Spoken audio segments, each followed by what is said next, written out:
प्रिय विद्यार्थियों नमस्कार। आज की इस वीडियो में हम अध्ययन करेंगे बीए पार्ट द्वितीय के इतिहास विषय के द्वितीय प्रश्न पत्र के अंतर्गत गोस्वामी तुलसीदास। तुलसीदास की जीवन कथा के अनेक तथ्य सुविदित नहीं हैं, नहीं इनके समय का सही पता चला है। वस्तुतः तुलसीदास के जीवन वृत्त का जानने के लिए अनेक शोध कार्य हुए हैं, जिनसे ज्ञात होता है कि इनका जन्म 1526 या 1532 ईस्वी में सरयू पारी ब्राह्मण परिवार में हुआ था। इनके माता पिता ने बचपन में ही इन्हें त्याग दिया था। बचपन में इन्हें रामबोला नाम से पुकारा जाता था। तुलसीदास अपनी पत्नी से अत्यधिक प्रेम करते थे। तुलसी अपनी पत्नी पर इतने आसक्त थे कि एक बार उनकी पत्नी जब अपने माँ के यहाँ थी, तब तुलसी वर्षा से भरी नदी पार करके आधी रात में पत्नी के पास पहुँच गए। पत्नी ने क्षुब्ध होकर कहा कि हाड़ मांस की देह से इतनी प्रीति करते हो, इतना प्रेम श्री राम से किया होता तो मोक्ष मिल जाता। पत्नी के वचन सुनकर तुलसीदास का मोह भंग हुआ और वे विरक्त होकर काशी चले गए और बाद में अयोध्या में रहने लगे। तुलसीदास ने पहले जगन्नाथपुरी, रामेश्वर, द्वारिका और बद्रीनाथ की यात्रा की। 1631 ईस्वी में पुनः अयोध्या आकर उन्होंने रामचरितमानस की रचना की। रामचरितमानस हिंदी साहित्य का सबसे सुंदर ग्रंथ स्वीकार किया गया है।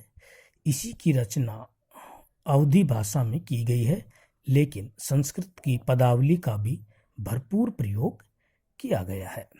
रामचरितमानस 7 कांडों में विभक्त है। बालकांड, अयोध्याकांड, अरण्यकांड, किष्किंधाकांड, सुंदरकांड, लंकाकांड तथा उत्तरकांड। कथा वस्तु: इसमें त्रेता युग के विष्णु के अवतार मर्यादा पुरुषोत्तम श्री राम के जीवन वृत्त को कविता में प्रस्तुत किया गया है। राम इस कथा के धीरोदत्त नायक और अयोध्या के राजा दशरथ के पुत्र हैं। इनकी माता दशरथ की सबसे बड़ी रानी कौशल्या है।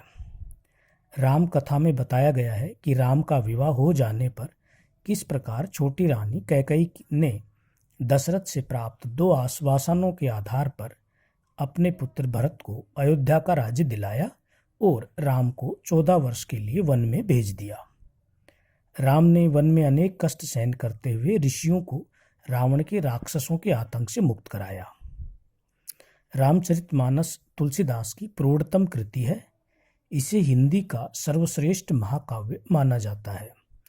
यद्यपि तुलसी के पूर्व राम कथा पर अनेक काव्यों की रचना हुई, जिन्हें प्राय रामायण के नाम से जाना जाता है, परंतु तुलसीदास ने अपनी राम कथा का नाम रामचरितमानस रखा। गोस्वामी तुलसीदास ने राम कथा को परंपरागत रूप में स्वीकार न करके भारतीय संस्कृति के आदर्शों के अनुरूप उसमें परिमार्जन करके प्रस्तुत किया है। दूसरे शब्दों में, रामचरितमानस के कथा सूत्र का आधार वाल्मीकि रामायण होते हुए भी उन्होंने अपने पात्रों के अनुसार अनेक प्रसंगों को नए रूप में प्रस्तुत करने का प्रयास किया है। इसे हिंदू संस्कृति का सारभूत ग्रंथ कहा गया है। इसके द्वारा भारतीय जीवन दृष्टि के सभी आयाम स्पष्ट रूप से प्रकट हुए हैं।